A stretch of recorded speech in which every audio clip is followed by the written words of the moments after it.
अस्सलामुअलैकुम। मैं हूँ यास्मीन और आप देख रहे हैं अम्मी एंड प्रिंसेस।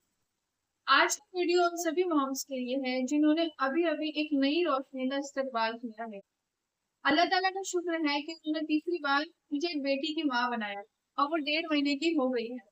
आज की वीडियो में मैं बात करूंगी newborn skin and health care tips. Newborn की स्किन काफी नाजुक होती है, बहुत सेंसिटिव होती है। सो इस वक्त बेबी की स्किन और हेल्थ का केयर करना बहुत जरूरी है। अगर हम सही तरीके से बेबी की हेल्थ और स्किन की केयर करेंगे तो ये उनके लिए बहुत फायदेमंद हो। तो ये एक फाउंडेशन का काम करता है। आज की वीडियो में मैं बात करूंगी न्यूबॉर्न बेबी की स्किन और हेल्थ केयर टिप्स। ये टिप्स सिंपल है लेकिन काफी इफेक्टिव है और साथ ही साथ मैं आपको इस्लामिक गाइडेंस भी दूंगी इंशाल्लाह। मेरी बेबी भी 1.5 महीने की हो गई है तो ये सारी टिप्स मैं अपने बेबी के लिए भी यूज करती हूँ। तो चलिए शुरू करते हैं ताकि आपके छोटे से फूल की स्किन हमेशा सॉफ्ट और हेल्दी रहे। सबसे पहले पॉइंट तो ये है कि बेबी की स्किन पर आपको कोई भी केमिकल या क्रीम का यूज नहीं करना। बेबी की स्किन सेंसिटिव होती है। अल्लाह ताला ने नेचुरली ही बेबी की स्किन सॉफ्ट बनाई है, तो आपको उनके ऊपर कोई सा भी केमिकल या पाउडर यूज नहीं करना। बाद लोग क्या करते हैं कि वो बेबी की स्किन केमिकल वाला क्रीम या पाउडर यूज करना स्टार्ट कर देते हैं जो कि बेबी की स्किन के लिए हार्मफुल होता है। तो आपको इन सब चीजों से बचना है। नबी सल्लल्लाहु अलैहि वसल्लम ने भी नेचुरल चीजों की तरफ रगबत दी है, तो आपको भी नेचुरल चीजें ही यूज करनी है अपनी बेबी के लिए ताकि उनकी स्किन हमेशा ग्लो करती रहे। बेबी की क्लोथ्स को डेली चेंज करते रहे और उनके कपड़ों को डेली धोएं। बेबी की जो क्लोथ्स हैं वो कॉटन के होने चाहिए। कॉटन के क्लोथ्स पहनाने से उन्हें रैशेस नहीं होते।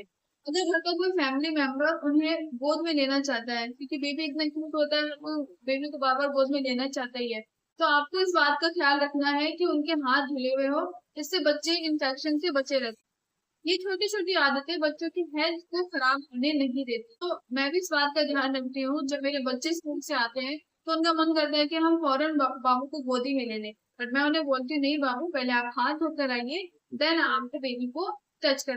कि जब भी हम बाहर से आते हैं तो हमारे हाथ में और फेस पे कुछ ना कुछ जर्म्स होते हैं, ये बैक्टीरिया होते हैं और ये हमारे बच्चों को इजीली लग सकता है। तो हमें इन सभी इंफेक्शन से बच्चों को बचाना है। तो इन छोटी छोटी आदतों को अगर आप ध्यान रखते हैं तो आप अपने बच्चों को इन्फेक्शन से बचा सकते हैं। बच्चों की मसाज करना ये सेहत के लिए ही नहीं बल्कि ये एक सुन्नत भी है। अगर आप ऑलिव ऑयल से बेबी की मसाज करते हैं तो इससे बच्चों की स्किन ग्लो करती है और ब्लड सर्कुलेशन बहुत अच्छा होता है। कुरान में भी अल्लाह ताला ने फरमाया है, शजरतुल मुबारका, यानी बरकत वाला दरख्त। अगर आप अफोर्ड कर सकते हैं तो ऑलिव ऑयल से मालिश कीजिए। ये बच्चों की सेहत के लिए बहुत अच्छा है। ये बहुत बरकत वाला दरख्त होता है। ऑलिव ऑयल के बहुत बेनिफिट्स है, हम सभी जानते ही हैं। और अगर आप अफोर्ड नहीं कर सकते तो आप कोकोनट ऑयल कोकोनट ऑयल का इस्तेमाल करें, वो सबसे बेस्ट है बच्चे की स्किन के लिए। और अगर ठंडा मौसम है तो आप डाबर लाल तेल या सरसों तेल का भी इस्तेमाल कर सकते हैं। फिलहाल मैं अपनी बेबी के लिए हिमालय का कोकोनट ऑयल यूज कर रही हूँ। कोकोनट ऑयल भी होता है और ऑलिव ऑयल भी होता है, तो आप भी ये ऑयल यूज कर सकते हैं।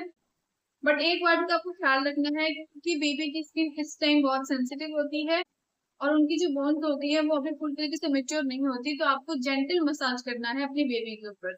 अक्सर न्यूबॉर्न बेबी को डायपर रैशेस हो जाता है और इससे बचाने के लिए आपको बेबी के डायपर को बार बार चेंज करना है। हालांकि डायपर पे लिखा रहता है कि अप टू 12 आवर्स तक ये बेबी के सुसु को सोख कर लेता है, लेकिन आपको 12 घंटे तक बेबी की स्किन पे वो डायपर को नहीं रखना है। जैसे ही डायपर गीला हो जाए 2 या 3 घंटे में आपको फिर चेंज करना है। ज्यादा से ज्यादा तो 4 घंटे ही रखना है बेबी की स्किन पे वो डायपर, उससे ज्यादा नहीं रखना।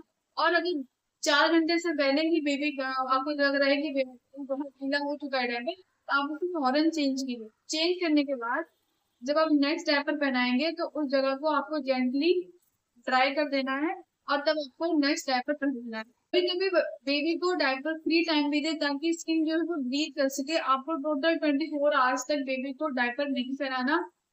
आपको कभी दिन में या शाम के टाइम आपको बेबी को डायपर फ्री रखना है, इससे बेबी की जो स्किन है वो ब्रीथ करेगी।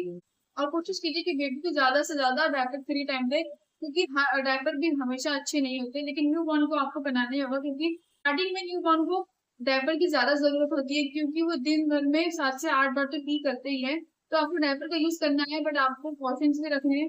आपको बट आपको ध्यान भी रखना है कि उनको रैशेस ना हो और वो गीले में ना रहे। और 3 से 4 घंटे से पहले आपको डायपर को चेंज करना है। डायपर फ्री टाइम भी आपको अपने बेबी को देना है। उसके लिए आप ड्राई शीट का यूज कर सकते हैं, कॉटन के भी डायपर आते हैं, आप उसका भी यूज कर सकते हैं। के लिए सबसे बेस्ट हेल्थ केयर और स्किन प्रोटेक्शन माँ का दूध है। ब्रेस्ट फीडिंग इम्यूनिटी को स्ट्रॉन्ग बनाती है और कुरान में भी माओ को 2 साल तक दूध पिलाने की हिदायत दी गई है। माँ का एक दवाई का काम करता है। अगर आपके बेबी को जुकाम हो जाता है या बुखार हो जाता है तो ये उसमें भी बच्चों की हेल्थ को ठीक करता है। तो माँ का जो दूध है वो बहुत बेस्ट है बेबी के लिए। इससे बहुत सारे इन्फेक्शन होते हैं और ये इम्यूनिटी को स्ट्रॉन्ग करता है, यानी कि आपके बेबी को बीमार नहीं होने देगा। और अगर आपका बेबी बीमार हुआ है तो वो उसे जल्दी ठीक भी करेगा। तो ये थे कुछ simple and practical newborn baby skin and health care tips जो आप इजीली अपने घर पर अप्लाई कर सकते हैं। अगर आपको मेरी ये वीडियो पसंद आती है तो इसे लाइक शेयर एंड सब्सक्राइब करना ना भूलें। अपनी दुआओं में याद रखें। अल्लाह हाफिज।